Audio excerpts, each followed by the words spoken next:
projets subventionnés, le contrôle de leur exécution et les résultats obtenus au regard des objectifs du fonds.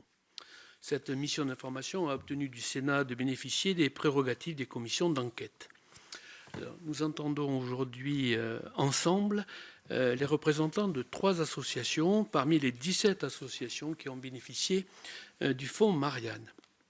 Nous avons donc M. Abdenour Bidar, président de Fraternité Générale, qui est accompagné de Mme Fabienne Saman-Schreiber, membre du bureau, et de M. Baptiste Laroudé-Tazeï, délégué Tazei, c'est mieux, délégué général. M. Xavier Desmaisons, président de Civic Fab, et M. Rudy Reichert, qui est directeur de Conspiracy Watch. Chacune de vos associations nous a transmis des éléments écrits en réponse au questionnaire qui vous a été adressé et nous vous en remercions. Lors de son audition, le 16 mai dernier, le secrétaire général du comité interministériel de prévention de la délinquance et de la radicalisation, M. Christian Gravel, nous a fait part des difficultés à trouver des associations en mesure de répondre aux objectifs du fonds Marianne. Je le cite, « Si la mobilisation du secteur associatif constitue un levier essentiel pour déployer sur Internet un discours républicain crédible, rares sont les associations qui sont à la fois en mesure d'agir contre le séparatisme et de maîtriser les techniques de la communication digitale. » Nous attendons donc de votre audition que vous puissiez nous préciser à la fois vos domaines de compétences, mais également la manière dont vous avez répondu à l'appel à projets et les actions que vous avez menées pour répondre aux objectifs poursuivis. Avant de vous céder la parole pour un bref propos introductif, et quand je dis bref, c'est réellement bref, c'est-à-dire 4-5 minutes. Je dois vous rappeler qu'un faux témoignage devant une commission d'enquête est passible de sanctions pénales qui peuvent aller, selon les circonstances, de 3 à 7 ans d'emprisonnement et de 45 000 à 100 000 euros d'amende. Donc je vous invite à prêter serment, de dire toute la vérité, rien que la vérité. Levez la main droite et dites « je le jure ». Tout d'abord, M. Abdenour Bidar. Et donc, je vais également le demander à Mme Fabienne Saman-Schreiber, qui serait peut-être appelée. Merci. Et M. Baptiste Laroudé-Tazeï. Merci. Qui pourraient donc tous les deux s'exprimer en complément de M. Bidar. M. Xavier Desmaisons. Merci. Et M. Rudy Reichstadt. Merci, monsieur. Donc je vous laisse à présent la parole pour un bref propos introductif, si vous le souhaitez, bien entendu. Monsieur Bidar en premier. Bonjour messieurs les sénateurs, bonjour mesdames et messieurs. Merci beaucoup tout d'abord de nous avoir permis de venir en équipe à Fraternité Générale, puisque je serai, comme vous l'avez dit, accompagné de madame Servan-Schreiber, avec laquelle nous avons fondé l'association Fraternité Générale dans la période particulièrement difficile de notre pays, la période des attentats à partir de janvier 2015, et de M. Baptiste Laroudé-Tazeï, qui est en charge, là, je dirais, de la direction en tant que délégué général opérationnel de tout ce que nous faisons à Fraternité Générale. Bon, notre vocation à Fraternité Générale est simple. Nous voulons montrer l'autre pays. L'autre pays, c'est-à-dire la France, non pas telle qu'elle nous est décrite à longueur de journaux par les uns et les autres comme un pays qui se déchire, un pays dans lequel se multiplient les rejets de l'autre, la haine, le repli sur soi, les communautarismes, le ou les séparatismes sociaux, culturels, ethniques, etc. Mais l'autre France, l'autre pays, c'est-à-dire la France qui s'engage pour cette valeur républicaine qu'est la fraternité. Et notre credo laïque, bien entendu, à Fraternité Générale depuis le début, est que nous ne réussirons à lutter contre que si nous sommes capables en même temps de lutter pour. C'est-à-dire que nous ne réussirons à endiguer véritablement le séparatisme ou les séparatismes et à réparer le tissu déchiré de notre société qu'à la condition que nous donnions à aimer les valeurs républicaines et que nous donnions à voir à l'œuvre celles et ceux qui, au jour le jour, s'engagent pour elles, pour les faire vivre de telle sorte que ces valeurs ne restent pas des idéaux de fronton, mais qu'elles deviennent, si je parle comme les antiques, des vertus, c'est-à-dire des manières d'agir, de se comporter dans la société. Voilà pourquoi, depuis 2016, à Fraternité Générale, nous faisons ce que nous aimons faire et ce que nous savons faire, c'est-à-dire que nous donnons à voir tout ce qui se fait dans la France d'aujourd'hui pour réparer le tissu social, c'est-à-dire que nous donnons à voir toutes ces associations qui travaillent, chacune dans un domaine, au quotidien, à réparer ce tissu, afin de les mettre en visibilité, c'est-à-dire qu'il s'agit, par cette mise en visibilité, de leur donner davantage conscience de leur force sur le mode du « vous n'êtes pas tout seul à agir là où vous êtes, mais vous faites partie d'un grand mouvement ».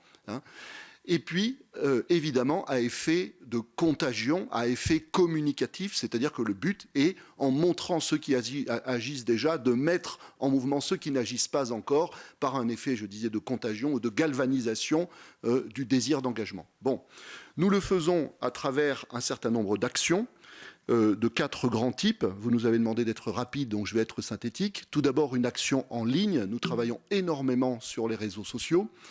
Je pourrais détailler cela tout à l'heure si vous le souhaitez. Nous le faisons, quand je dis les réseaux sociaux, ce sont ceux dont les gens de ma génération sont familiers, Facebook et Twitter, et ceux pour lesquels je confie à monsieur Baptiste Larodé-Tazei toute la confiance nécessaire parce qu'il s'agit de TikTok et d'Instagram, autant dire pour moi quelque chose qui est un petit peu loin de mes bases.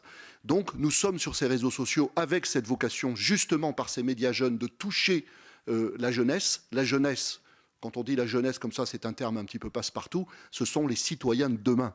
Comment est-ce qu'on va les amener à se sentir appartenir à quelque chose de plus grand qu'eux, qui les dépasse et qui les appelle et qui s'appelle la nation?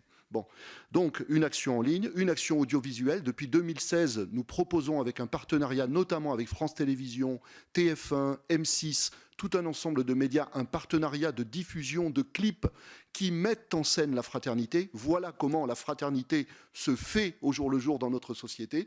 Donc chaque année, nous avons une campagne de clips qui est diffusée par l'ensemble de nos grands médias nationaux, ce qui, en termes d'impact, a quelque chose d'absolument considérable. Et d'ailleurs, petite incise, en réalité, au-delà de ces médias audiovisuels, c'est aussi pour cela qu'on va vers les réseaux. C'est-à-dire que quand on est une association aujourd'hui, on peut organiser des événements physiques, et c'est ce que nous avons fait aussi, avec parfois une grande valeur symbolique. Nous avons organisé il y a quelques années la première chaîne humaine autour des remparts de Carcassonne, c'est-à-dire plus de 2000 personnes qui se tenaient la main et qui symbolisaient justement la France qui se rassemble. Mais il est évident que si nous voulons avoir un impact plus important, il faut aller au-delà de ces événements physiques. Donc, une action en ligne, une action audiovisuelle, une action événementielle.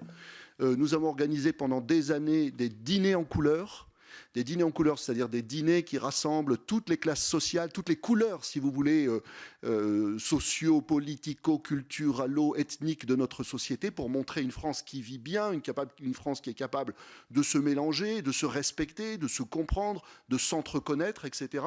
De la même manière, nous avons organisé dans un certain nombre de territoires un nombre, Baptiste dira sans doute le chiffre exact, de tournois de football. Donc l'idée, c'est véritablement de créer des opportunités pour les gens de se rencontrer en vrai, là où d'habitude, on est chacun chez soi ou chacun de son côté. Et puis, quatrième dimension de cette action, donc en ligne, audiovisuelle, événementielle, l'action éducative. Nous avons créé, il y a quelques années, qui est en voie d'amélioration à peu près permanente, une mallette pédagogique dans laquelle nous proposons un kit de débat fraternel, nous les appelons comme ça, qui, dans un langage extrêmement simple, peuvent être utilisés par des professeurs de l'école, par des animateurs de quartier ou d'associations, par des éducateurs, pour inviter les jeunes à venir discuter autour des valeurs de la République, en particulier la fraternité, mais également la laïcité. Un sujet... on va peut-être en rester là, puisqu'on est déjà, très bien, voilà. On est déjà à peu près au double du temps imparti. Pardon, monsieur. Mais bon, voilà, vous nous avez présenté le quatrième. Merci. Vous aurez l'occasion de redévelopper sur quelques exemples précis. Je vais poursuivre avec monsieur Desmaisons, s'il le veut bien. Bon, on se rejoint un petit peu, Mais prenez le micro. Monsieur le Président, Monsieur le rapporteur, Mesdames et Messieurs les sénateurs, on se rejoint un petit peu avec Abdenour sur les valeurs, sur un ensemble d'éléments du projet. Bon, nous, on est l'association Civic Fab, donc on a fêté nos 13 ans il y a quelques mois. Une quinzaine de membres, tous bénévoles, dont je fais partie, la plupart spécialistes du numérique, directeurs artistiques, spécialistes de la communication sur les réseaux sociaux, et puis des acteurs engagés dans la vie de la cité. Une quinzaine de ces bénévoles pilotent une quinzaine de personnes dirigées par une déléguée générale qui déploie le travail sur le terrain, en ligne et hors ligne. Alors, notre sujet à nous, même si on se rejoint évidemment, c'est l'esprit critique. C'est notre prise de notre position à nous, notre positionnement. Alors, qu'est-ce que je veux dire par là? C'est une façon de retrouver un peu une partie de l'appel à projet, notamment le défendre des valeurs républicaines de liberté, de conscience, d'expression. Enfin, je vous passe toute la phrase. Pourquoi? Parce que chacune a bien vu que sur Internet, la mobilisation d'un certain nombre de publics, les procédures algorithmiques font que la haine peut primer sur la haine, des discours de colère, des discours rapides, l'envie d'en découdre, peuvent primer sur, disons, des discours plus pacifiques, plus réflexifs, probablement aussi plus bienveillants. Voilà. Maintenant, toutes ces choses-là sont extrêmement documentées. Donc, pour vous donner un petit exemple, pour chaque mot d'indignation ajouté à un tweet, le taux de retweet augmente en moyenne de 17%. Donc on rajoute 5-6 mots, on commence à pouvoir faire le buzz. Et c'est ça notre sujet. Donc Civic Fab, nous intervenons en ligne, mais aussi, je l'ai dit, via des actions et des ateliers qui mélangent le physique et le numérique. Dans le langage du marketing, on appelle ça le figital. Et là, on va appeler ça des ateliers créatifs.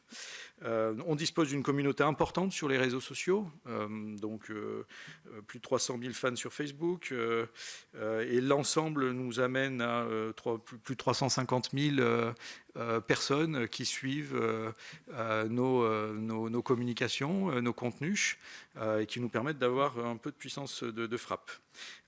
Plusieurs de nos vidéos dépassent le million de vues, elles vont jusqu'à 3-4 millions. Likez, commentez, partagez, donc avec un succès, en tout cas, dans une partie du public de ces contenus. Notre public, c'est un public jeune. Nous, on s'adresse aux 13-27 ans pour l'essentiel. C'est un public qui n'entend pas se voir imposer des discours de sachants. Mais dans un même temps qui se questionne beaucoup, qui se construit. Donc c'est un public qui n'est pas dupe, mais en même temps qui est très perméable à des contenus qu'il capte en permanence sur les réseaux sociaux et qui est du coup poreux aux théories du complot, manipulation.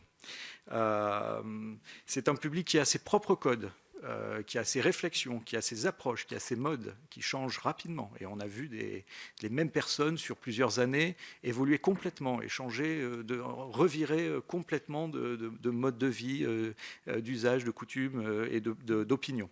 C'est un public qu'il faut intéresser, sinon il décroche. Il est ultra volatile. Et il a parfois connu des expériences de vie difficiles, voire très difficiles, que je vous épargnerai ici. Nos ateliers de terrain, les remontées sont par moments frappantes, glaçantes, tristes, dans le réel qu'on peut voir au plus près des jeunes un peu partout en France. Alors c'est pour eux qu'on travaille. C'est difficile, mais satisfaisant pour l'équipe. Et du coup, on a une démarche que je vais vous expliquer en quelques mots, qui prend la mesure de la responsabilité qui est la nôtre. On a une démarche qui n'est pas stigmatisante. Donc nous n'arrivons jamais avec un discours sur « vous êtes complotiste, vous ne comprenez rien, vous êtes dangereux ». On essaie d'amener chacune, par une démarche d'échange, d'information, à améliorer sa réflexion. Sans prétention aucune, sachant que tous ces mécanismes digitaux, algorithmiques, nous les vivons tous et nous en sommes tous porteurs. Donc chacune peut aussi faire des raccourcis, aller trop vite, user d'agressivité. Nous n'avons pas de position de sachant, je l'ai déjà dit. Et puis, nous nous inscrivons, nous, d'une certaine manière, dans une forme de démocratie délibérative. Un philosophe allemand récent a commis un petit ouvrage en se demandant si, effectivement, à l'ère des réseaux sociaux, la délibération qui fait le cœur de nos démocraties, la capacité à échanger des arguments, à s'entendre, à s'écouter et à essayer de se retrouver sur un commun, était peut-être en train de disparaître. Voilà, petit ouvrage 2022, traduit en 2023 à la NRF. Alors, ce n'est pas parce qu'on arrive et qu'on pousse la délibération et la discussion qu'on fait n'importe quoi. nous arrivons avec des intervenants qui sont formés, certains par le CIPDR. Ils doivent être capables d'aborder des sujets complexes, des questions complexes qui se posent, parfois sociales, parfois des opinions. Et donc, il faut pouvoir réagir de façon la plus raisonnable, la plus structurée, la plus documentée possible, en ligne et hors ligne.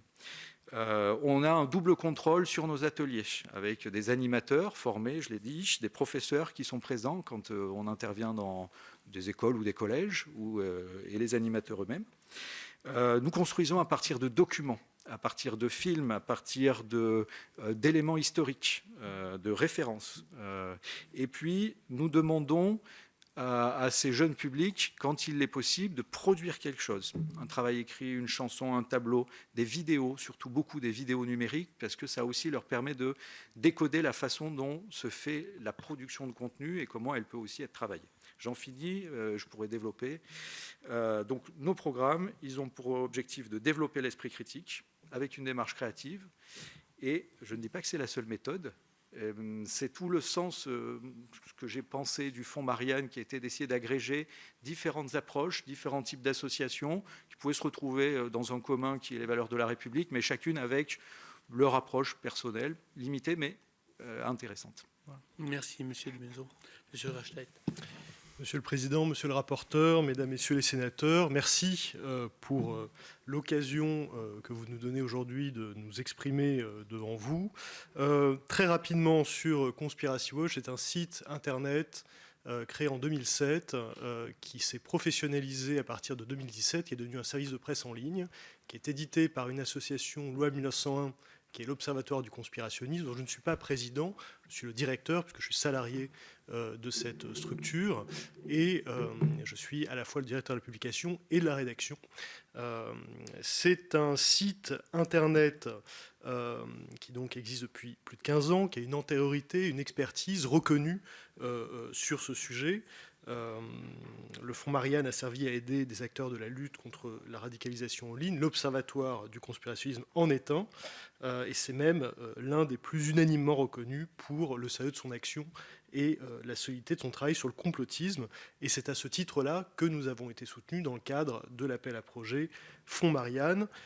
S'agissant des différentes activités que nous menons, outre l'animation de ce service de presse en ligne, c'est évidemment la production d'enquêtes originales sur le phénomène complotiste, c'est l'animation de réseaux sociaux avec un compte Twitter très suivi, plus de 60 000 abonnés, la conception d'une newsletter hebdomadaire, le projet Riposte qui est celui qui est soutenu, cofinancé par le CIPDR depuis 2019 maintenant, qu'il a été de nouveau en 2023, la réalisation d'une émission, Les Déconspirateurs, pour YouTube, qui bénéficie d'un cofinancement de la DILCRA, la délégation interministérielle à la lutte contre le racisme, l'antisémitisme et la haine anti-LGBT. C'est la participation à l'organisation chaque année des Assises nationales de la lutte contre le négationnisme, y compris dans cette salle, il me semble, il y a 2 ou 3 ans maintenant. Sont des interventions auprès des professionnels de l'éducation qui visent à sensibiliser aux enjeux de la désinformation et du conspirationnisme, la participation à l'Observatoire de la haine en ligne sous l'égide de l'ARCOM, à la définition également du plan national contre le racisme, l'antisémitisme et les discriminations liées à l'origine. Je m'arrête là et je répondrai à toutes les questions que la représentation nationale se poserait sur tous ces sujets. Merci beaucoup. Alors, nous vous avons proposé avec le rapporteur général donc, et mes collègues de la commission, une table ronde. C'est donc pas pour traiter chacune des associations de manière indépendante et si je puis dire en série, mais c'est plutôt pour vous faire réagir à un certain nombre de sujets et nous dire un petit peu, de manière à ce que l'on perçoive bien finalement quelle est la relation des associations qui ont candidaté avec le CIPDR d'un côté, comment le Fonds Marianne finalement est venu percuter ou modifier finalement les choses, comment vous l'avez perçu et comment ça se continue après le Fonds Marianne. Déjà, vous l'avez évoqué avec un budget pour 2023, par exemple, donc qui est déjà hors Fonds Marianne, si je puis dire. Voilà, donc dans un premier temps, je vais peut-être vous demander, alors, cette formule, si on veut qu'elle soit un peu dynamique aussi, évidemment, ça appelle des réponses un peu assez serrées, assez courtes. de manière à ce qu'on puisse, quitte à y revenir, voir un petit peu l'ensemble du sujet. Donc je vais démarrer, si vous le voulez bien, avec quelques questions générales, et puis le rapporteur général viendra après sur des questions un peu plus pointues, si je puis dire. Le premier sujet, c'est effectivement comment se font les financements, quelle est votre relation historique avec le CIPDR dans le temps, donc comment le fonds Marianne s'inscrit là-dedans et comment vous l'avez senti ou compris par rapport à ce que fait déjà le CIPDR, parce que fondamentalement il n'y a pas d'argent supplémentaire, c'est presque une appellation, un label, comme a dit d'ailleurs le secrétaire général, une labellisation d'une certaine façon d'un pan particulier ou d'un sujet particulier au sein du CIPDR. Donc comment vous l'avez vu, quels sont aussi pour les uns et pour les autres autres financements, alors je ne vous demande pas les noms, mais les autres financements publics et la part de financement privé s'il y en a, ou financement hors public en tout cas, qui existe pour qu'on ait une bonne vision de la manière dont les systèmes fonctionnent. Je redémarre par M. Rechtet dans l'autre sens, pour changer l'ordre un peu, mais si vous voulez bien en 2-3 minutes, un peu, voilà, comme vous l'avez fait d'ailleurs la première fois. Mais donc précisément sur quoi? Quelle est votre question? Ma question, c'est de faire le lien entre depuis quand vous travaillez à l'UCPDR, l'arrivée du fonds Marianne, en quoi ça a changé, et ça a changé. Est-ce que ça se continue aujourd'hui? Est-ce que l'action lancée se poursuit aujourd'hui avec d'autres types de financement? Quels sont les types? Quel est le poids du public, financement public par rapport à l'ensemble du financement? Voilà. Alors nous avons commencé à prendre contact avec le CIPDR en 2018. Et ces échanges se sont traduits par une demande de subvention formulée en 2019 et donc un premier financement sur un projet expérimental qui pour nous s'appelle RIPOS. C'est le seul projet cofinancé par le CIPDR, un projet expérimental qui consiste, je dois en dire quelques mots, à percer les bulles de filtre dans lesquelles sont enfermés les internautes, c'est-à-dire très concrètement les exposer à des contenus à la diversité informationnelle. C'est ce qu'on peut appeler aussi du pré-bunking. Et en gros, il s'agit pour des gens qui vont rechercher des termes liés à la culture complotiste, par exemple Nouvel Ordre Mondial, Great Reset, État profond, et ces choses-là, ou des noms de médias complotistes notoires, eh bien qu'ils trouvent des contenus produits par notre rédaction en premier. Et pour cela, donc, nous devons produire des contenus, des articles, des notices. En l'occurrence, ce projet il est centré sur des notices d'information très documentées, très sourcées, très informées, et régulièrement mises à jour surtout. Et ces notices, nous les poussons ensuite via des coupons publicitaires qui sont mis à notre disposition parce que nous sommes association à but non lucratif dans le cadre d'un programme qui s'appelle Google Ad Grant. Voilà. Donc c'est du droit de tirage de coupons publicitaires qui pour nous est neutre budgétairement, mais qui participe complètement de cette action. Donc nous avons eu un premier lancement de cette opération pour l'année 2019-2020. On fonctionnait par saison à l'époque, c'est-à-dire printemps 2019 à printemps 2020. On a réajusté le tir pour l'année suivante parce qu'on n'avait pas pu notamment dépenser toute l'enveloppe ou pas complètement du projet initial, sachant que l'enveloppe, quand je parle d'enveloppe, c'est le coût du projet global. Et il n'est financé qu'à hauteur des 2/3 par la subvention du CIPDR. Quelques éléments s'agissant de la part des financements publics dans notre budget. Nous avons pris la décision, depuis que nous avons commencé à avoir un budget, de limiter, de plafonner à 50%, en tout cas en dessous de 50%, la part du financement public dans notre budget global.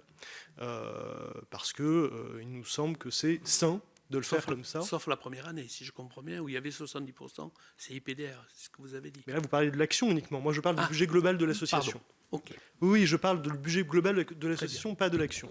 Pardon, vous pouvez juste, pour nos collègues, donner une estimation de l'évolution de votre budget?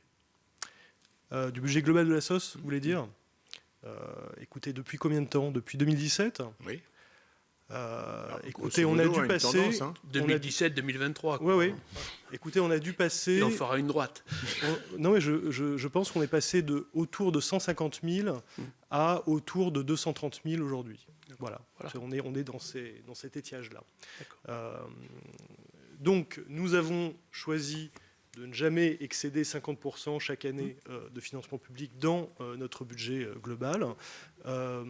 Qu'est-ce que je peux ajouter sur la manière dont ça se fait? Donc, 2019-2020, premier financement CPDR, 2020-2021, second financement, et en 2021, nous avons été orientés vers l'appel à projet. Voilà, quand il s'est agi de renouveler la demande, et du coup, nous avons franchi un palier, nous avons demandé plus que ce que nous avons obtenu l'année précédente, parce qu'il y avait ce contexte lié au drame que vous savez de Conflans-Sainte-Honorine, et nous savions que nous pouvions absorber ce financement-là, et que nous pouvions travailler à cette hauteur-là. D'accord. Et depuis 2023, vous continuez sur le même niveau, Exactement. même si ça ne s'appelle plus Fonds Marianne. Absolument. Très bien. Monsieur Desmaisons, pour la même question. Monsieur le Président, Monsieur le rapporteur. Mettez le micro. Est-ce que vous m'entendez? Oui. Maintenant, oui. Le fonds Marianne, alors nous travaillons avec le CIPDR depuis 2016. Nous avons proposé un projet assez proche de ce qui est devenu un de nos formats, qui s'appelle Nuance, qui est une plateforme numérique de production de contenu orientée sur les valeurs de la République et l'esprit critique. Nous avions proposé un certain nombre d'autres dispositifs qui n'avaient pas été retenus à l'époque. Et donc ça, c'était un petit peu après les événements de Charlie Hebdo. Puisque c'est de ce moment-là que date notre relation avec le CIPDR. Et auparavant, nous, en tant qu'experts du digital, nous étions très intéressés sur la problématique de la haine en ligne, avec le lancement d'un observatoire qui était le premier du genre, qui était dans le cadre de travaux de recherche dans ce qu'on appelle le hate speech, et qui essayait de comprendre cette montée de la violence sur les réseaux sociaux. Le fonds Marianne, donc on a toujours régulièrement eu des relations avec le CIPDR, par moments plus ou moins importantes, suivant les époques et les moments. Le fonds Marianne a été l'occasion de donner à nos projets davantage d'envergure. Ça, c'est le premier point, une envergure financière un petit peu plus importante. Je crois que c'est notre budget le plus important annuel, l'année du fonds Marianne. Elle nous a permis de travailler sur des nouveaux projets, des nouveaux programmes. Alors on a lancé notamment un format qui s'appelle Mémorama, qui sont des ateliers auprès de jeunes publics, adossés, et souvent d'ailleurs en milieu scolaire, mais pas que, adossés sur qui travaillent la mémoire de la guerre d'Algérie, la mémoire, l'histoire, qui essaie de faire réfléchir un certain nombre de jeunes publics sur des contenus sérieux, sur cet événement qui s'est passé et dont on avait la date anniversaire. On a testé aussi d'autres formats, notamment un format qui s'appelle Mixité, qui essaie de faire rencontrer des publics de différentes catégories socio-professionnelles, de différents lieux géographiques ou de différents âges. Donc amener des jeunes dans un EHPAD et faire essayer d'enclencher des relations, atelier qui a assez bien fonctionné. Et qui a été durable, c'est-à-dire qu'on a eu après des jeunes qui sont revenus dans l'EHPAD. Voilà. On a testé aussi des nouveaux contenus et des nouveaux formats. Pardon de vous interrompre à ce stade. Vous nous avez dit tout à l'heure qu'à ce stade, vous êtes autour de 350 000 followers, je vais le dire comme ça. Vraiment sur un public jeune, vous avez dit 13-27, c'est vraiment les 80% de la cible? Oui, on est à 74% sur cette, pour être précis. Enfin, c'est le chiffre qu'on a, que les plateformes nous donnent. Oui. Puisque j'ai posé la question tout à l'heure à votre voisin, M. Reichstadt, l'évolution du budget de votre assos entre 2010 et 2023, grosso modo? Je dirais qu'elle augmente d'un tiers. mais je n'ai pas le détail précis, hein, enfin, donc je ne D'accord. voudrais pas vous dire de sottises, mais voilà. D'accord. Et la part de financement public? Alors, part de financement public, ça a évolué aussi dans le temps. L'année du fonds Marianne, on a plutôt un financement public principalement, mais probablement 20% privé. Il a pu arriver qu'on soit beaucoup plus en financement privé. Le financement privé sur ces thématiques-là est quand même assez complexe. Alors, ça dépend ce qu'on appelle privé. Dans les entreprises qui peuvent intervenir, hein, vous pouvez avoir les grandes plateformes qui ont chacune un programme enfin, plus ou moins élaboré, certaines très élaborées, pour essayer de travailler éventuellement les externalités négatives qui pourraient générer leur plateforme ou qui pourraient essayer d'amener du contenu positif, aider des contenus positifs à se faire. Donc il a pu arriver qu'on travaille avec ces plateformes et qu'on travaille encore. On travaille avec des associations aussi, des préfectures, souvent qui nous demandent d'intervenir sur des quartiers spécifiques prioritaires de la ville. Et puis voilà, parfois des écoles. On peut trouver aussi, je pense, des bénévoles du milieu économique. Vous-même, d'ailleurs, vous en faites partie. Est-ce que quelques entreprises vous soutiennent tout de même? C'est en projet. C'est plus un projet qu'une réalité. C'est plus un projet qu'une réalité. Oui. D'accord, merci. Monsieur Bidard.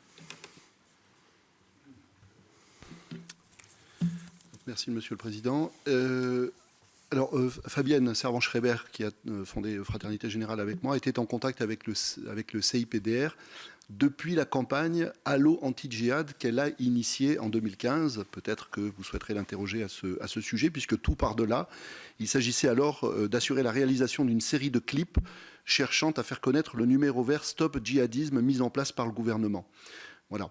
Et à partir du moment en 2016 où nous avons créé Fraternité Générale, donc un an plus tard, nous avons été en contact régulier avec les différents responsables, c'est-à-dire les responsables successifs du CIPDR, le préfet Engan, Madame Domenac, le préfet Rose et puis le préfet Gravel. Et de mon côté, j'ai rencontré le préfet Gravel d'abord dans le cadre de mes fonctions. Je suis président bénévole de Fraternité Générale, je suis inspecteur général de l'éducation nationale, du sport et de la recherche, et je siège à ce titre dans le Conseil des sages de la laïcité. Donc je travaille moi-même au sein du ministère de l'Éducation beaucoup sur ces questions de fraternité, transmission des valeurs, laïcité, etc. Et je me souviens que assez tôt, j'avais sensibilisé le préfet Gravel à la nécessité dont je vous parlais tout à l'heure, c'est-à-dire relative au fait de lutter pour, c'est-à-dire de promouvoir véritablement de manière positive dans l'esprit de nos jeunes concitoyens ces valeurs que sont la fraternité, la laïcité, etc. Et c'est dans cette direction exactement que l'association a sollicité le CIPDR, c'est-à-dire que nous voulions constituer de la manière la plus solide qui soit cette mallette pédagogique dont je vous ai parlé tout à l'heure, et puis nous souhaitions avoir une action sur les réseaux sociaux pour promouvoir au quotidien la fraternité et les valeurs de la République, encore une fois, à destination des jeunes. Et donc, le 18 janvier 2021, nous avons obtenu un rendez-vous avec le secrétaire général du CIPDR, donc Christian Gravel, et avec celle qui était notre interlocutrice, je dirais, habituelle, sa collaboratrice Charlotte Collonge. Voilà. Et donc, en réalité, la possibilité ouverte par le CIPDR au moment de la création du fonds Marianne était la suivante de notre point de vue. Nous voulions véritablement renforcer notre action sur les réseaux sociaux, puisque, encore une fois, nous vous l'avons expliqué, les médias, c'est notre parti. Il n'empêche qu'il nous fallait une équipe. Il nous fallait une équipe formée. Il nous fallait une équipe opérationnelle, il nous fallait, pardonnez-moi l'expression, une force de frappe digitale, et il nous fallait, pour s'adresser à des jeunes, il nous fallait des jeunes. Et donc nous souhaitions véritablement rassembler une équipe autour de la compétence directrice de M. Baptiste Laroudet-Tazei. Et c'est donc, si vous voulez, à cela, ou de cela, que le Fonds Marianne nous a donné l'opportunité. Constituer véritablement une équipe pour être extrêmement présente sur les réseaux sociaux, notamment ceux dont je vous parlais tout à l'heure, TikTok et Instagram. Une équipe que nous aurions eu le moyen, et que nous avons eu le moyen de salarier, et lorsque nous l'avons salarié, une équipe que nous avons eu les moyens de former, hein, parce qu'il s'agit de former pas, je dirais, simplement à l'usage général des réseaux sociaux, mais comment est-ce qu'on fait sur les réseaux sociaux pour produire un contre-discours, c'est-à-dire un discours qui appelle à se rencontrer plutôt qu'à se haïr. Voilà. Donc, le premier rapport, outre financier, bien entendu, du CIPDR, a été d'offrir à notre équipe les opportunités d'une formation. Donc véritablement, les jeunes que nous avons recrutés ont pu bénéficier de cette formation au CIPDR et de cette alimentation par le CIPDR de toute une information, c'est-à-dire que chaque mois, l'équipe recevait des documents qui étaient fournis justement par Charlotte Collonges sous la forme d'une sorte de newsletter qui était une sorte de décryptage, je dirais, de la radicalisation et de tout ce qui tournait, je dirais, comme une nébuleuse autour de ce sujet de la radicalisation et de la déradicalisation.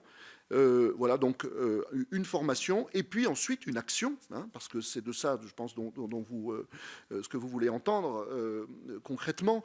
Alors, sur Instagram et sur TikTok, tout d'abord, alors je parle sous le contrôle de Baptiste Larodé-Tazi, qui a suivi ça de plus près que moi, mais nous avons fait un véritable bond dans notre capacité à toucher la jeunesse. Le public, cette jeunesse justement, sur Instagram, c'est 67,5% de notre public qui a entre 12 et 25 ans. Sur TikTok, c'est 71% entre 18 et 25 ans. Nous avons comptabilisé, justement en vue de pouvoir fournir un résultat objectif, un certain nombre d'interactions. Donc sur TikTok, c'est... Pour moi, ces chiffres, pardon, sont un peu abstraits, mais je pense qu'ils font foi de l'activité. Ces interactions sont de l'ordre de 100 800, avec un nombre de...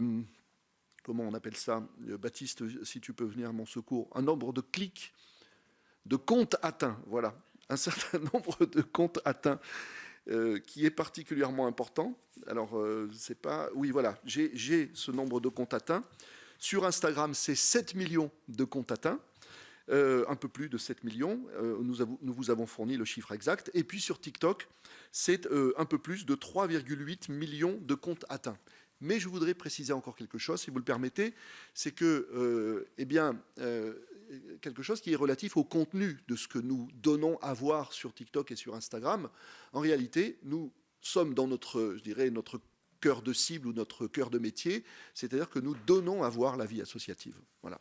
Donc nous avons pu valoriser plus de 300 associations qui travaillent, pardon pour cette expression qui est devenue un petit peu, je dirais, passe-partout, mais qui travaillent au vivre ensemble, hein, à réparer ou à raccommoder le vivre ensemble. Ça va de gens qui font des maraudes à des gens qui travaillent dans le milieu carcéral, etc., etc.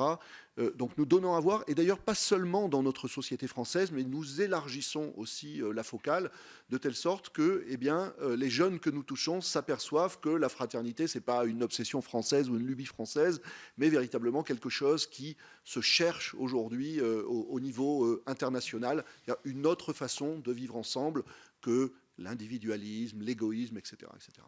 Monsieur Bidard, vous pouvez nous rappeler, comme vos prédécesseurs, le pourcentage d'aide publique Oui. Dans l'ensemble du budget? Tout à fait. En 2022, par exemple. Voilà. Alors, donc, nous avons des financements depuis le départ. Sera-t-il possible peut-être que pour quelques précisions, nous puissions bénéficier des lumières de Baptiste Laroudé, mais je vais vous... Après peut-être. Hein. Oui. Voilà, donc quelques petites choses. Nous avons, depuis la fondation de l'association, et en particulier donc pour cette période que vous évoquez, plusieurs types de financements. Nous sommes financés par exemple par le CNC, hein. Nous sommes financés par France 2, nous sommes financés par la fondation LVMH, par une série d'autres fondations. Outre le CIPDR, donc, nous sommes financés par la DILCRA, par également la NCT, hein, c'est-à-dire l'Agence nationale de la cohésion des territoires. Nous sommes financés par la région Île-de-France, nous sommes financés par un certain nombre de départements, le 93, le 83, le 71, etc., etc. Et si on voulait regarder le financement public là-dedans, donc le pourcentage, puisque... 80% de public. Oui. Micro. Micro quand vous parlez, si vous voulez bien. Il n'y a pas de problème, hein, mais il faut prendre le micro. Et vous avez prêté serment? Oui. Ah oui, en effet aussi. Oui. Non, on a effectivement en cash, ce sont beaucoup les financements publics.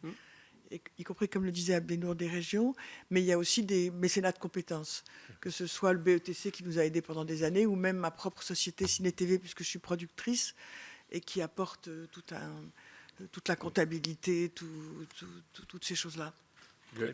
Pardon, parce que moi, les pourcentages m'intéressent, mais ce qui m'intéresse plus, c'est aussi le montant. Donc, au début et aujourd'hui, votre budget annuel. Les budgets annuels ont varié. Au début, ça a été aux alentours des 400 000 euros. Il y a eu des petits creux, notamment 2020, etc. Surtout quand on faisait beaucoup d'événementiels, on a beaucoup souffert du Covid. Et on remonte aujourd'hui, effectivement, plutôt entre les 350 000 et 450 000 euros de budget annuel. Le fonds Marianne représentait une énorme part de notre budget 2021-2022. Combien de personnel, salariés? Au 2021, on avait 7 salariés et 2 stagiaires. Aujourd'hui, on a 6 salariés, 3 stagiaires. Voilà. Très bien. Et donc aujourd'hui, vous avez une continuité, toujours par le CIPDR. Aujourd'hui, c'est-à-dire que le fonds Marianne a été, à un moment donné, une façon, si je vous entends bien, mais je ne voudrais pas traduire, c'est à vous de dire, mais de franchir un gap un peu, les uns et les autres, c'est-à-dire de monter un petit peu en puissance, et capacité à faire plus. Et puis ensuite, le fonds Marianne disparaissant, en fait, le CIPDR a repris sur son enveloppe propre ces montants-là et les a préservés, globalement, je veux dire. Oui. Si je peux me l'idée. permettre. Oui, Le problème des associations, c'est qu'on a rarement des financements pluriannuels. Oui. Donc chaque année, nous allons chercher des sous. Donc avec le CIPDR, certains depuis 2007, nous depuis 2015, et toi, je ne sais plus quelle année, on est allé voir le CIPDR. Et puis une année, le CIPDR nous a dit, alors on ne sait pas s'ils vont nous aider, s'ils ne vont pas nous aider, on raconte ce dont on a besoin, ce qu'on fait et à quel point ils sont importants, bien sûr, dans notre financement. Et puis, une année, on nous a dit « Ah, mais il va y avoir un budget spécial pour toutes ces actions qui va s'appeler le Fonds Marianne. » Et donc, l'origine des sous est venue par quelque chose qui s'appelait le Fonds Marianne pendant une année. Et puis, on est retourné au CIPDR. C'est comme ça que les choses, nous l'avons vécu et je pense vous aussi.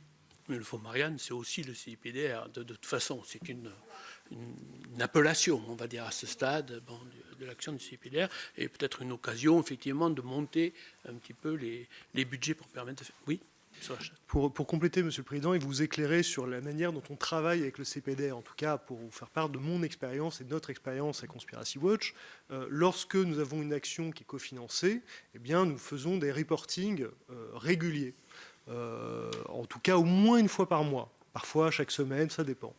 Par mail, et puis parfois on fait des points téléphoniques avec la personne qui s'occupe de suivre nos projets. J'imagine que c'est pareil avec les autres associations. À l'approche du renouvellement, en tout cas des demandes de renouvellement, donc en 2021, on nous a dit « Attendez, vous verrez ». Et moi, je sais que j'ai retrouvé ça par mail, parce que je l'ai peut-être su par téléphone avant. En fait, je ne sais plus. En tout cas, je sais que j'ai eu un mail en date du 28 avril 2021, nous informant du lancement de l'appel à projet. Et on a découvert que l'appel à projet, ça faisait 8 jours qu'il était en ligne sur le site du CIPDR, mais on s'apprêtait de toute façon à faire une nouvelle demande. Voilà. Donc, il faut se dire que tout ça s'est fait de manière assez naturelle. On va revenir sur la chronologie. Pardon ? On va y revenir. On va revenir sur la chronologie. On va revenir sur ce point, tout à fait. Bon, écoutez, je vous propose que le secrétaire général vienne maintenant sur le cadre de l'appel à projet Fonds Marianne. Donc, on est un peu plus... j'ai dit secrétaire général. Oui, Monsieur le Président, ça arrive de temps en temps. Ça m'arrive de temps en temps, oui. Bon, voilà, c'est comme ça. C'est le rapporteur général. Pas pourquoi je l'appelle secrétaire général. Merci, Monsieur le Président. Oui, justement... deux d'entre vous ont abordé le fonds Marianne. Je voulais juste, on a eu un début de réponse pour l'un d'entre vous, je voulais que chacun, vous nous disiez à quel moment vous avez entendu parler du fonds Marianne, comment vous en avez eu connaissance, comment pour chacune des associations, quel a été le contact, la mise en relation en fonction du déroulé chronologique sur le début d'année 2020. Monsieur Desmaisons, pardon. Monsieur le rapporteur général, donc nous, on travaillait, on a une réunion le 9 avril avec notre interlocutrice habituelle du CIPDR. Donc, pardon, je vais être factuel. Avant le 9 avril, vous entendez parler de rien. Moi, on entend parler du fonds le 29 avril spécifiquement. Voilà. Le 29 avril, on a 2 mails. Un mail d'une préfecture qui publicise le fonds en disant il y a un nouveau fonds. Préfecture de Bouches-du-Rhône. D'accord. Et quelques heures après, on se demande ce que c'est que ce fonds, donc on commence à s'interroger. Quelques heures après, on reçoit un mail de notre interlocutrice habituelle du CIPDR nous informant le lancement de ce fonds et nous disant, si vous voulez maximiser vos chances cette année d'obtenir une subvention, c'est là qu'il faut déposer votre dossier. Donc vous avez dit 29 avril, mais vous m'avez dit, je vous ai coupé, Oui. que le 9 avril... Nous, on préparait une demande de subvention avec notre interlocutrice habituelle en disant on aimerait... Qui était qui a déjà été nommé par monsieur Bidard. D'accord. Monsieur Bidard, parce qu'il y en a qui ont entendu parler du fonds Marianne beaucoup plus tôt, j'ai entendu, donc je... Alors, au plus tôt, donc, je vois donc sur les documents que nous avons rassemblés que le 25 mars 2021, nous avons fait parvenir nos demandes de subvention qui étaient liées pas seulement au projet de discours fraternel en ligne, mais au projet éducatif de la mallette pédagogique. Donc nous l'avons transmis le 25 mars au CIPDR et c'est à la suite de cette transmission, le 25 mars, que le CIPDR nous a proposé d'intégrer notre demande de subvention pour le projet de discours fraternel en ligne à l'appel à projet Fonds Marianne, voilà, qui venait de se créer, en nous précisant bien que, eh bien, il nous appelait à trouver d'autres interlocuteurs, c'est-à-dire d'autres financeurs, pour ce qui concernait la mallette pédagogique. Voilà ce que nous avons essayé de faire. Une précision peut-être de date. Je vais apporter une précision. C'est pas le jour même, le 25 mars, qu'on nous a parlé pour la première fois du fonds Marianne. Le 25 mars, c'est le moment où on a envoyé nos demandes de subvention. Après, beaucoup de choses ont été au téléphone avec Charlotte Collonges. Et c'est plus tard, et je peux retrouver dans mes mails maintenant, si vous m'autorisez, sur mon téléphone, qu'on nous a dit on intègre à l'appel à projet fonds Marianne dont on vous a parlé. C'était plutôt courant avril. Donc vous en entendez parler au mois de mars, parce qu'il y en a un d'entre vous, je suis en train de chercher mes notes, qui m'a parlé de janvier. Nous, en janvier, on a demandé un rendez-vous, on a fait le rendez-vous avec comme on fait un peu tous les ans, et notamment pour présenter cette volonté de nouvelle action sur les réseaux sociaux auprès du CIPDR, du secrétaire général du CIPDR. Ensuite, on a obtenu aussi un rendez-vous avec le cabinet de Madame la ministre Marlène Schiappa pour présenter notre association en général, et sans nous dire qu'il y allait avoir des financements particuliers ou quoi.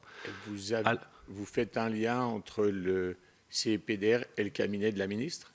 Au rendez-vous qu'on a eu avec les gens du cabinet de la ministre, il y avait aussi monsieur le préfet, Christian Gravel, qui était présent. Enfin, c'était pour présenter justement nos actions dans les domaines qui étaient sous la responsabilité de la ministre déléguée à l'égalité des chances. D'accord. Et en fait, le 25 mars, on a envoyé nos propositions de subvention. Mi-avril, on nous a dit ça va rentrer dans l'appel à projet Fonds Marianne. Et à partir de ce moment-là, puisque pour quand même croiser les informations dont on dispose, on a un comité de programmation le 13 avril 2021. Le 20 avril, on a la publication et le 10 mai, on a la sélection. Donc, pour les uns ou pour les autres, quel est votre calendrier respectif ?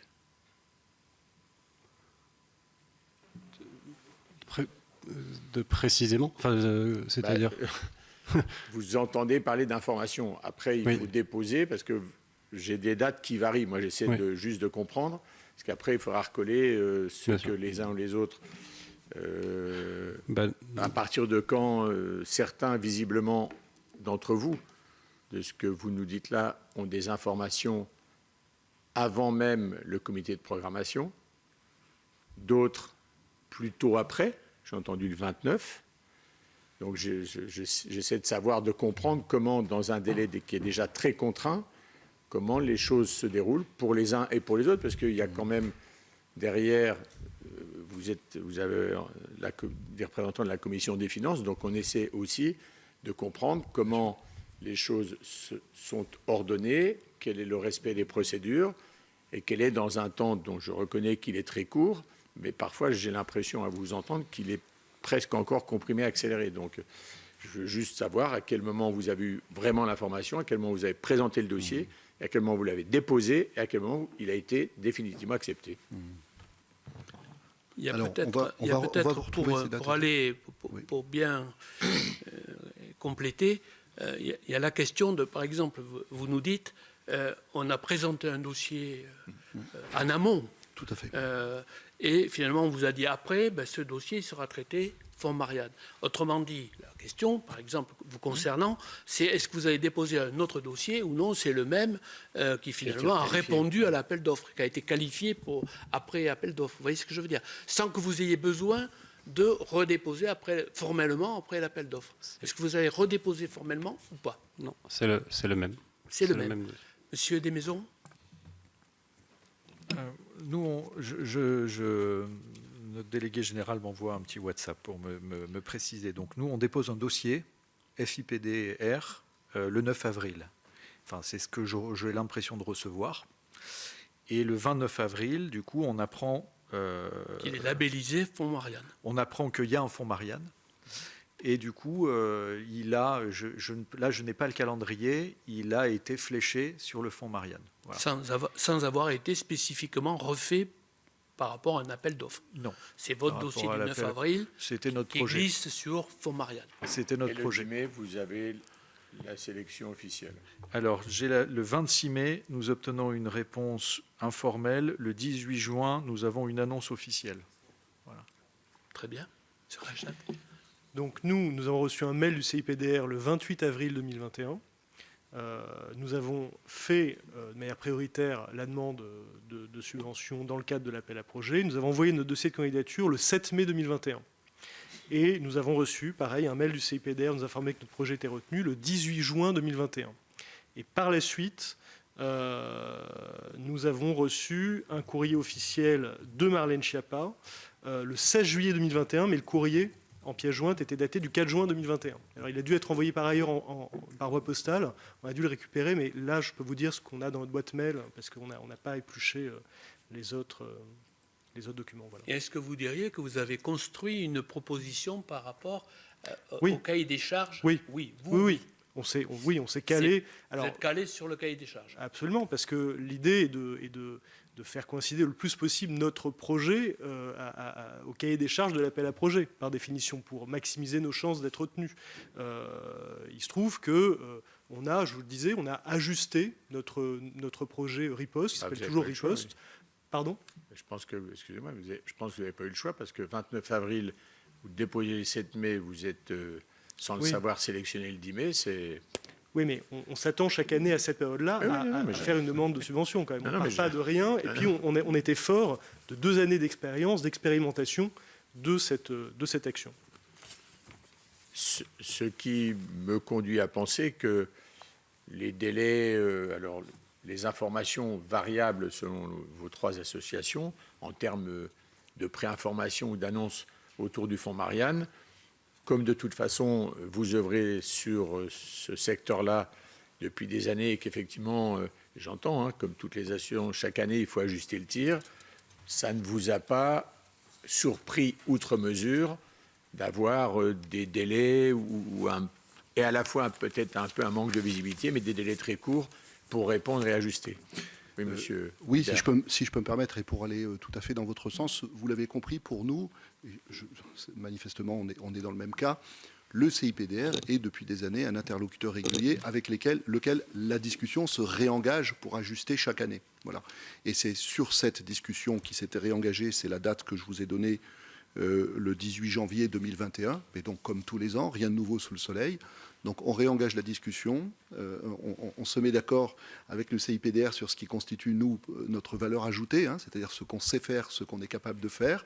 Et là, petit à petit, on prépare le projet. Et puis, quelques mois plus tard, effectivement, là, on va vous retrouver les dates exactes pour préciser à notre tour. Eh bien, le CIPDR nous fait savoir que nous pouvons candidater, en effet, pour ce fonds.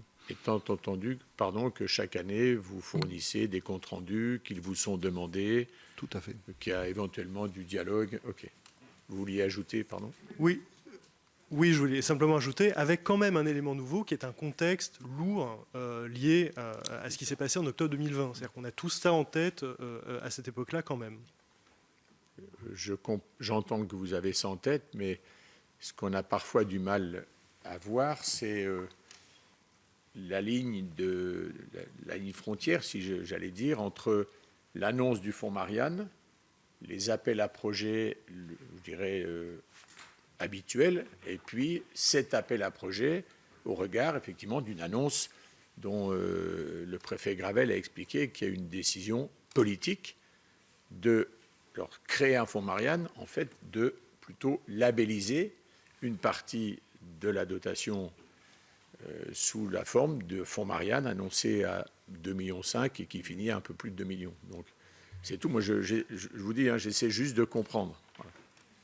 Et il va de soi, monsieur le rapporteur, que le programme R du FIPD, donc les crédits fléchés sur la lutte contre la radicalisation, ils l'ont été dans un contexte post-attentat. C'est-à-dire qu'il s'est passé des choses dans ce pays en 2015, 2016 et ensuite. Il n'y a pas eu uniquement cet événement tragique de Conflans-Sainte-Honorine. Donc, si vous voulez, on parlera tout à l'heure de la question, si ça vous intéresse, du séparatisme, de comment on l'envisage, de comment le complotisme, parce que nous, c'est notre créneau, la lutte argumentative contre les discours complotistes, comment ça s'articule avec la lutte contre la radicalisation. Il y a toute une littérature là-dessus, quand même, assez bien solide, qui montre que c'est une passerelle et l'antichambre vers la radicalisation et l'extrémisme, y compris l'extrémisme violent. Mais bon, je déflore peut-être un peu trop tôt les choses, mais si vous voulez... Moi, je n'ai pas de souci. Simplement, vous êtes 3 associations là. Vous n'avez pas la même antériorité. Il y a une association qui a une quinzaine d'années, une dizaine et une 5-6 ans. Donc, moi, j'essaie de comprendre. C'est tout. C'est pas. Oui. Dernier élément, en ce qui me concerne dans la réalisation du projet, puisque vous l'avez évoqué, chaque année, forcément, on essaie d'avoir le budget qui soit en regard des actions à conduire avec des équipes et notamment donc des personnels. Est-ce que le fonds Marianne vous a conduit, les uns ou les autres, à augmenter vos effectifs pour mieux répondre ou parce que vous n'aviez pas forcément les bonnes compétences, puisqu'on a bien compris qu'il fallait rentrer sur un contact public jeune, digital, et j'ai entendu ce que M. Bidard a dit sur les différents modes de communication, notamment pour toucher les jeunes, avec des spécialistes du sujet. Donc, vous avez répondu Voilà. avec quelques postes. Peut-être M. Desmaisons. Monsieur le rapporteur général, alors, dans mon autre vie, qui est ma vie professionnelle et pas de bénévole, je dirige des entreprises. Et donc, je me méfie toujours de faire une embauche sur un fonds d'une année dont la reconductibilité est peut-être probable, mais vraiment très incertaine, et dont mon expérience dit qu'elle varie dans le temps. Donc nous avions comme projet, en revanche, on a envie d'être dynamique, donc nous avions comme projet, dans le cadre du fonds Marianne, de faire une embauche supplémentaire. Parce que les montants qui nous étaient alloués étaient importants et que donc nous voulions être sûrs que tout allait très bien se passer avec célérité.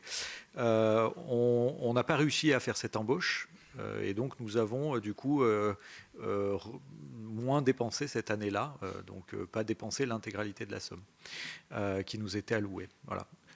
Embauche sera peut-être faite dans les prochains mois. Je ne sais pas si j'ai répondu, mais voilà.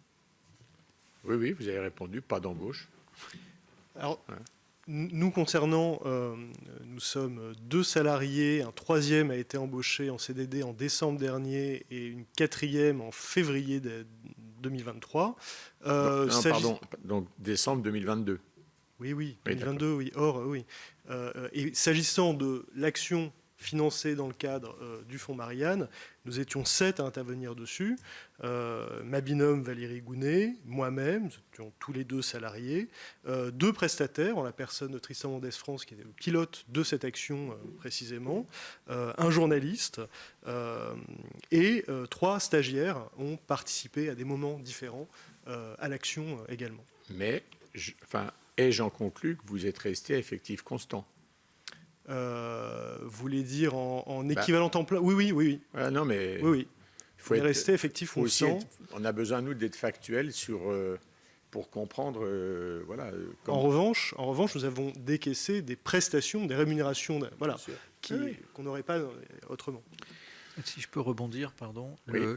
Nous, pour être très précis, donc une partie de nos actions repose sur des jeunes réalisateurs qu'on va mobiliser sur le terrain, qui sont des spécialistes de la réalisation de courts longs métrages, qui encadrent des ateliers donc pour faire créer des vidéos avec des publics jeunes.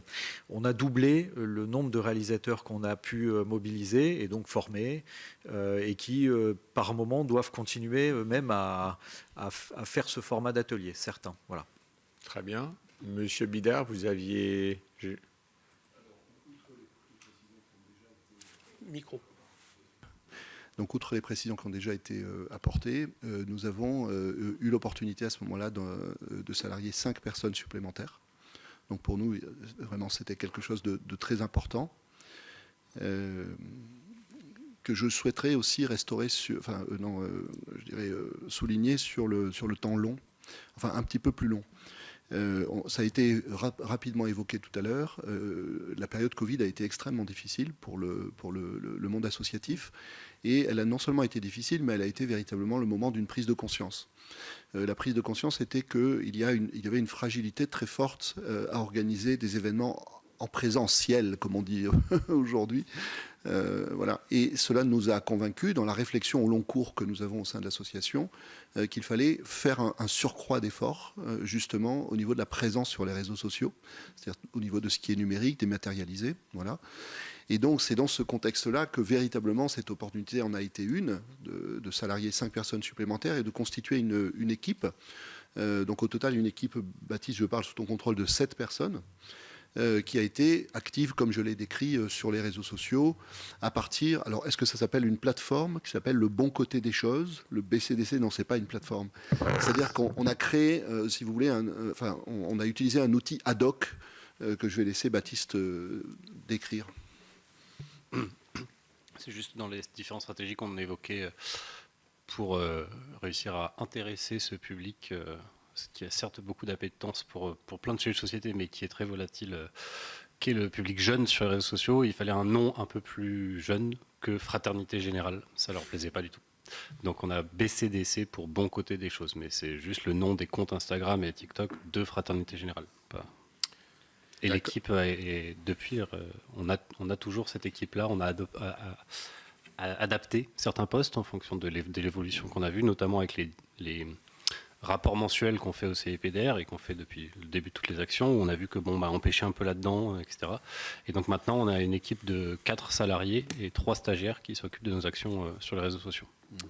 Si je peux le permettre, ça nous a conduit à définir un périmètre d'action de fraternité que nous voulions valoriser. Et au sein de ce BCDC, donc de ce Bon Côté des Choses, on a défini 9 thématiques. Je vous les cite rapidement à la volée. L'engagement des jeunes, les valeurs de la République, les enjeux sociaux, c'est-à-dire toutes les questions de société qui sont liées à ce que j'évoquais au départ, c'est-à-dire toutes les séparations sociales, la tolérance, l'égalité femmes-hommes et le genre, l'écologie. Là, il était évident, en particulier avec ces 2 derniers sujets, qu'il était nécessaire d'aller du côté du discours vers quelque chose qui parle immédiatement aux jeunes générations. Les nouveaux outils et les enjeux de communication, la cancel culture, les fake news, les théories du complot, le gaming, le cyberharcèlement, etc., etc., autant de néologismes un peu baroques. Le fonctionnement de l'appareil républicain, toujours ancrer ça dans une culture républicaine, la transmission d'une culture républicaine, et puis tous les savoirs liés à la fraternité. Vous voyez, par exemple, aujourd'hui, les neurosciences sont capables de vous dire que tel comportement va développer telle zone neuronale qui, à son tour, va encourager la conduite de l'être humain dans telle ou telle direction. Voilà, des choses comme ça, les porter dans un langage accessible à la connaissance des jeunes générations. Très bien, moi j'aurais une dernière question, à mon avis une double question.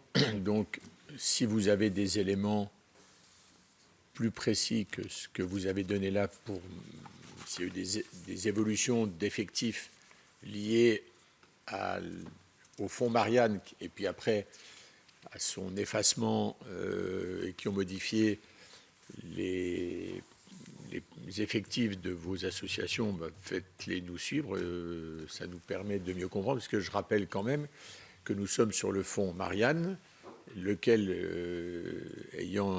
s'étant éteint au bout d'un an, je peux entendre que ce que vous avez dit les uns les autres, que ça entraîne un pilotage qui n'est pas forcément toujours évident, en restant effectif constant, ou alors en répondant à d'autres appels à projets. Voilà, donc juste, est-ce que cet appel à projet, ce fonds Marianne, sa création et son extinction, est-ce que ça a finalement répondu à vos attentes une fois que vous avez été sélectionné? Est-ce que vous y avez trouvé, je dirais, ce que vous en espériez ou attendiez? Bien, oui, puisqu'en fait, on en espérait un cofinancement d'une action qu'on aurait menée de toute façon avec un impact et une ampleur moindre, mais c'est une action qu'on mène de toute façon. Donc, oui, dans la mesure où ça s'est bien passé, où l'administration nous a donné quitus, où on a fait une nouvelle demande et où cette demande a été acceptée de nouveau, oui. Vous savez, nous, on pense que l'État ne peut pas tout faire, que la société civile ne peut pas tout faire non plus. L'État, dans cette politique de lutte contre la radicalisation, il peut créer les conditions pour que la société civile prenne ses responsabilités et fasse ce qu'il, lui, ne peut pas faire. Je crois que de ce point de vue, le bilan, en tout cas pour nous, il est positif. On a été accompagnés et on continue à l'être. Voilà. Monsieur Bidard. Oui, peut-être pour aller dans ce sens. Alors la réponse est décidément oui, et également, mais je dirais sur le fond d'une conviction que je pense nous partageons tous, qui est que les initiatives comme la nôtre, qui viennent de la société civile, sont tout à fait heureuses de trouver en face d'elles une volonté qui est une volonté politique, qui puisse venir au soutien, et au soutien de laquelle elles peuvent elles-mêmes venir pour faire vivre ces fameuses valeurs. Donc lorsque, de manière un peu sèche, nous parlons de financements qui viennent de différentes provenances publiques, privées, en réalité, nous parlons d'un effort collectif dans la direction de ces valeurs qui nous importent. Donc il y avait là, pour nous, toutes les conditions de la confiance, je dirais, avec ce comité interministériel de prévention de la délinquance et de la radicalisation. Merci. Monsieur Desmaisons. La réponse est aussi oui. Ça nous a donné l'occasion de travailler à un cofinancement avec l'ANCT. On est content des objectifs, on a atteint nos objectifs et donc on était content d'être plus allant, mais de pouvoir quand même réussir ce qu'on avait dit qu'on ferait. Ça nous a permis de tester des nouveaux formats, donc d'être un petit peu challengé, pardon pour l'anglicisme, mais il y a eu quand même ce travail-là. Évidemment, je rejoins ce que disait Madame Servan-Schreiber, le sujet du pluriannuel a toujours été le sujet, parce que dans le numérique, évidemment, si on veut créer des communautés, développer des communautés, il faut mettre du contenu régulièrement, il faut engager les personnes qui vous suivent, qu'il faut pouvoir leur répondre. Si à un moment vous vous arrêtez et que vous attendez 3 mois, 6 mois sur un projet, vous avez perdu un petit peu le bénéfice de cette dynamique-là. Donc c'est sûr qu'en pilotage, c'est pas l'absolue perfection, mais on a accueilli avec joie ce dispositif. Merci messieurs sur ces points-là, qui sont des points importants, parce qu'effectivement, la pluriannualité, c'est toujours le point difficile avec l'État, qui par nature a un budget annuel. Il est même voté dans cette maison pour partie. Donc, on en est pour partie responsable. En tout cas, c'est notre mode de fonctionnement. Et effectivement, ça oblige à prendre les choses assez tôt, finalement, pour relancer les mécaniques et pour vérifier qu'on puisse aller sur le long terme, d'autant plus que des actions comme les vôtres, on le sait bien, elles appellent plusieurs années de fonctionnement, de toute façon, pour être utiles, pour être en tout cas efficaces. Voilà. Donc ça nous paraît assez clair.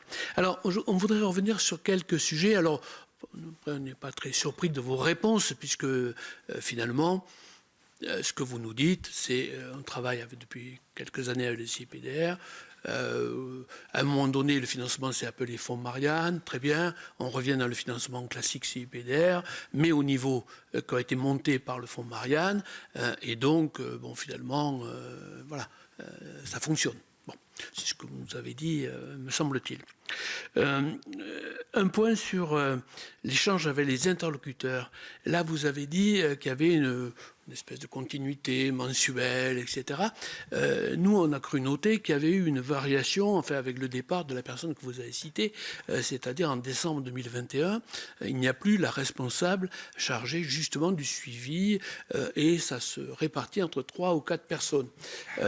Est-ce que vous dites, ben, il ne s'est rien passé, on a eu des contacts avec des gens qui étaient tout à fait formés, clairs, et les choses sont bien passées, ou est-ce que quand même il y a eu une petite rupture? Alors, qui veut démarrer sur ce point? Allez-y, n'hésitez pas. Oui, effectivement, au départ de Madame Collonges, nous, ce qu'il y a eu en moins, c'est qu'on n'avait plus ces super newsletters qui nous informaient un peu de l'état et de la littérature sur la lutte contre la radicalisation qu'elle nous envoyait régulièrement. Par contre, on a continué à envoyer des rapports mensuels à la personne qui nous a été désignée en expliquant nos résultats, nos écueils. On avait effectivement peut-être un peu moins de retours que quand c'était la personne de Charlotte Collonges, mais on n'était pas non plus... on n'a pas senti le CIPDR absent pour autant. Et depuis, on nous en a réattribué une vraiment qui est depuis un moment, en la période de Madame Oui, Benamou. c'est une période où il y a eu une période, mais le CIPDR le dit, hein, où il y a eu un peu de flottement parce que la personne qui était en charge et qui connaissait bien en réalité, puisqu'elle était là depuis des années sur cette thématique, est partie. Et donc à ce moment-là, il y a eu quelques moments un peu de flottement. Mais enfin, ça n'a pas été, en tout cas pour vous, ça n'a pas changé la manière dont vous travaillez à la CIPDR. Vous avez envoyé vos rapports. Ils ont peut-être été moins regardés, j'en sais rien, mais bon, ça n'a pas changé fondamentalement la relation. C'est ce que vous me dites?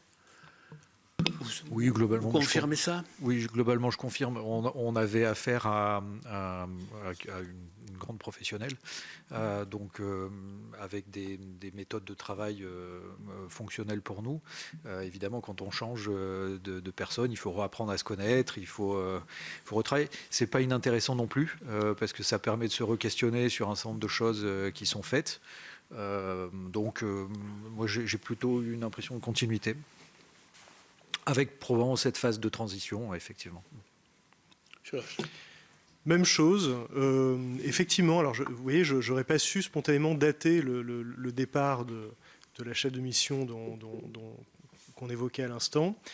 Sans doute un moment un peu de trou d'air dans nos relations avec le CIPDR, mais il faut bien que vous ayez à l'esprit que nous, en tout cas nous singulièrement, nous sommes une toute petite structure et que l'essentiel de notre travail, ça n'est pas de parler au CIPDR. En réalité, on le faisait avec cette personne régulièrement parce qu'on faisait des points, on s'envoyait des mails. Je vous dis au moins une fois par mois. Mais le cœur de notre travail, c'est quand même nos sujets. C'est quand même ce qu'on fait, c'est-à-dire une rédaction qui travaille sur la question du complotisme, etc. Donc, je dois vous dire que ça a été presque indolore, quoi. Après, on a trouvé d'autres interlocuteurs. Et effectivement, maintenant, il y a une personne au CIPDR qui est en charge, d'ailleurs, des questions de complotisme spécifiquement, avec qui on échange. Voilà. Oui. Vous comprendrez bien que de notre point de vue, on le regarde, si je puis dire, par l'autre côté du miroir. C'est-à-dire que ce qui nous intéresse, c'est de savoir comment des opérations de cette nature, sur lesquelles il y a eu une communication extrêmement forte au moment du lancement, avec des objectifs présentés de manière extrêmement ambitieuse, ou ambitieux pour les objectifs, excusez-moi, et finalement, comment se fait le suivi pour être sûr qu'on est dans les clous, c'est quelque chose d'important. Et donc, évidemment, on comprend, et c'est pour ça que nous avons souhaité avoir, certes, des auditions avec, vous le savez, des associations sur lesquelles le fonctionnement a été un peu plus erratique. On s'en tiendra là avant de les avoir entendues. Et des associations qui ont une habitude de travail à l'SIPDR.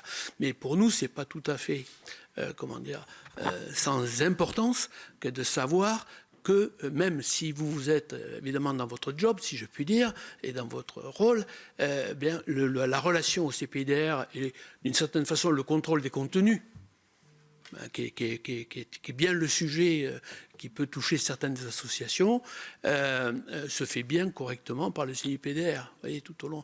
Même, quelle que soit la confiance qui a pu être établie avec les uns et les autres dans la durée. Hein. Voilà pourquoi on insiste un peu sur ce point. Alors, est-ce que vous avez considéré aussi, vous avez déjà un peu répondu, évidemment, en dialoguant, on double un peu les questions, mais on va les reprendre sur un autre axe ou un autre angle. Le fonds Marianne, il était prévu pour 1 an, hein, en tant que tel. On a vu qu'ensuite, il était repris pour les associations, en tout cas, qui étaient considérées comme ayant fait un bon travail, il était repris par le CIPDR. Bon. Mais c'était une version 1 an. Est-ce que ça vous paraissait réaliste, solide, sérieux, de pouvoir montrer en 1 an qu'on faisait des choses utiles ou est-ce que finalement, bon, il faudra un peu plus d'1 an, peut-être même 3 ans, pour arriver à prouver qu'on a atteint sa cible. Donc, est-ce que finalement, il y avait une bonne programmation de la chose? Ce qui nous a rassurés en termes de programmation, malgré la fragilité que vous évoquez, hein, de quelque chose qui est là pour 1 an, c'est que, ne l'oublions pas, c'était un appel à projet qui se faisait sur le fond d'une relation durable avec le CIPDR. Donc, quand bien même le fonds disparaissait au bout d'1 an, eh bien, la relation avec le CIPDR perdurait.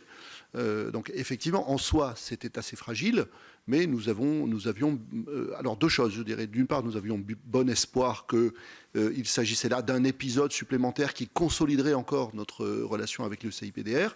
Et puis, d'autre part, comme le disait Madame Servan-Schreiber, nous nous sommes retrouvés finalement confrontés à une fragilité à laquelle malheureusement nous avons l'habitude, ou dont malheureusement nous avons l'habitude. C'est-à-dire que chaque année, nous avons besoin d'aller taper à la porte d'un certain nombre d'interlocuteurs, de les sensibiliser à notre démarche. Et je dirais que c'est toujours un mal pour un bien. C'est-à-dire que c'est une situation qui est fragile, qui est insécure, mais en même temps, ça nous oblige, nous, également, à revoir notre discours. Hein. C'est-à-dire que, vous le savez bien, quand quelque chose roule, ça devient paresseux. Hein. Oui.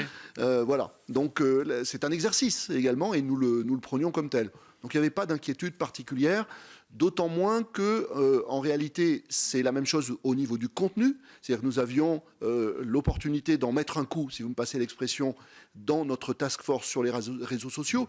Mais pour nous, c'était un projet au long cours. Donc, de toute façon, nous avions je dirais, le projet de le faire continuer en essayant de trouver les financements nécessaires. Monsieur Rachel. Oui, j'ajoute que sur les 5 critères de sélection de l'appel à projet, on a bien celui de la pérennité de l'action, je suis en train de le relire. Une attention particulière sera portée aux projets réunissant des cofinancements, favorisant la pérennité des projets au-delà de 2021. Nous, c'était notre cas, puisque, encore une fois, l'essentiel, à la majorité de notre financement est du financement privé. C'est pour l'essentiel une subvention annuelle de la Fondation pour la mémoire de la Shoah, qui est une fondation privée d'utilité publique. Voilà, donc j'imagine que dans l'esprit des rédacteurs, il y avait l'idée d'une pérennité, d'un accompagnement, alors pas pluriannuel au sens propre du terme, mais c'est comme ça qu'on l'a compris en tout cas. D'accord. Donc vous êtes en train de nous donner un petit peu un des critères qui aurait permis de vous retenir, puisque comme on n'a pas de critères, on n'a pas de grille par association des critères retenus. J'ai entendu les auditions précédentes, mais en l'occurrence l'appel à projet précise bien 5 critères. Oui, bien sûr, il y a des critères, mais après, on n'a pas de notation sur ces critères. Donc, on n'en sait pas beaucoup plus. Donc, vous nous avez donné un élément. C'est que vous aviez, vous, un projet qui s'inscrivait dans cette vision pluriannuelle, en tout cas dans le temps, avec peut-être des niveaux plus ou moins forts selon les soutiens, mais en tout cas, vous restiez sur cette ligne. Très bien.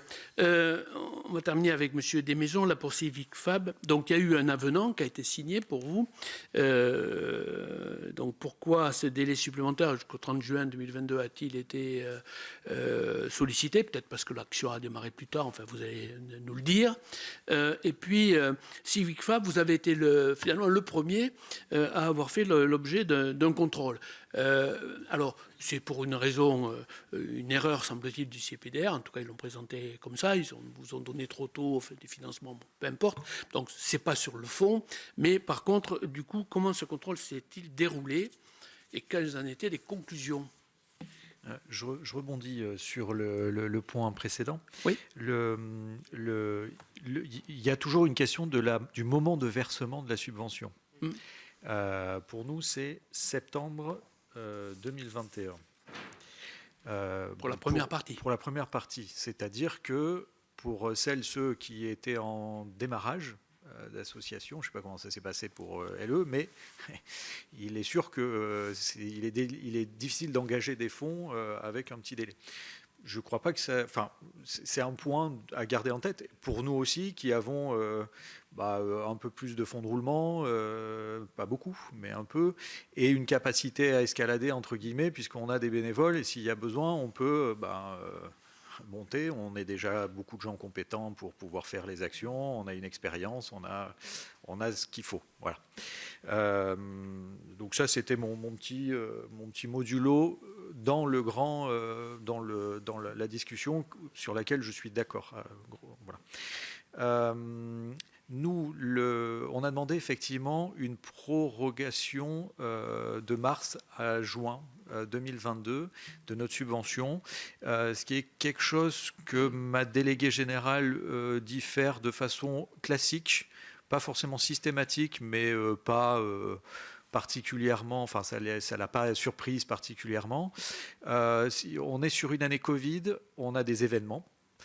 Et donc, il y a un certain nombre d'événements qui n'ont pas pu se tenir en première partie d'année parce qu'il y avait à l'époque, est-ce que je fais un événement, est-ce que je serai obligé de le fermer? Enfin, on a tous connu ça, toutes. Et donc, du coup, l'essentiel, beaucoup de nos événements, notre festival du court-métrage qui rassemble un jeune public qui a produit des vidéos, qui revient avec ses amis, ses parents, qui va les diffuser sur les réseaux sociaux, ce festival, on n'a pu le faire qu'en juin. Un autre atelier, enfin un autre compte-rendu de notre événement Mémorama qu'on a fait aussi, qui était une exposition d'œuvres sur le sujet de la mémoire et de l'histoire de la guerre d'Algérie, on a pu les faire aussi qu'à l'été. Voilà. Donc on a demandé effectivement ce décalage-là. Il est possible que du coup ça ait pu susciter une question, c'est le seul échange que j'ai eu par mail avec Monsieur Lafitte. Donc notre délégué général lui a demandé une prorogation. Il a répondu en nous demandant une date et en notant qu'on ne pouvait pas aller jusqu'à décembre, au-delà de décembre 2022. Et on lui a répondu qu'on s'arrêterait en juin 2022, ce qu'on a fait. Et donc on a réalisé 100% de nos actions prévues à juin 2022. Voilà. Pour ce qui est du contrôle, donc effectivement, on a été les heureux gagnants du premier contrôle. Écoutez, nous, personne ne nous a dit quoi que ce soit. Donc, alors, on a reçu un petit mail début décembre 2022 d'une agente du CIPDR qui nous l'a présenté, je la cite, dans la continuité de campagne de 2019 de contrôle interne financier des subventions octroyées sur le FIPD par le SG-CIPDR. Voilà. Donc, nous avons reçu un mail présentant ce contrôle comme un contrôle dans la continuité et nous informant que d'autres dossiers étaient sélectionnés pour ce contrôle. Nous demandons d'envoyer nos pièces avant, si possible, le 16 décembre. Ce que nous avons fait pour l'essentiel, il nous restait quelques pièces à numériser, les vacances passant, et quelques pièces sont arrivées en janvier. Je ne saurais pas vous dire la date précise, mais voilà. Donc, je n'avais pas eu d'alerte, je n'ai pas eu d'appel, personne ne m'a donné quelque indication que ce soit sur le fait que je devais être contrôlé. Je n'ai pas eu non plus d'éléments d'information sur les résultats de ce contrôle. Je sais que le CIPDR nous a reconduit, enfin nous a proposé d'accepter un nouveau dossier de subvention. Donc j'imagine que si nous avions s'ils avaient identifié des problèmes, je pense qu'on l'aurait su. J'ai pas été surpris complètement par ça parce que dans le passé, donc mon comptable m'a confirmé quand même que le SGCIPDR l'appelait directement. Donc on a un cabinet comptable et donc pour identifier telle pièce, savoir avoir une précision sur telle ou telle facture, pas systématiquement, mais plusieurs fois, et aussi quelques points sur des points formels, m'a-t-on précisé dans le passé. Voilà ce que je peux dire sur ce sujet. Merci, Monsieur Desmaisons. Merci à madame et à vous, messieurs. Avant de conclure, je vais demander, mais ce n'est pas très facile pour nos collègues, évidemment, de rentrer peut-être dans cette discussion, qui était une discussion sur le mode de fonctionnement presque habituel, si je puis dire, entre une association et le CIPDR, qui se déroule sur le temps long. Est-ce que vous avez, mes chers collègues, quelques questions à poser à nos invités ?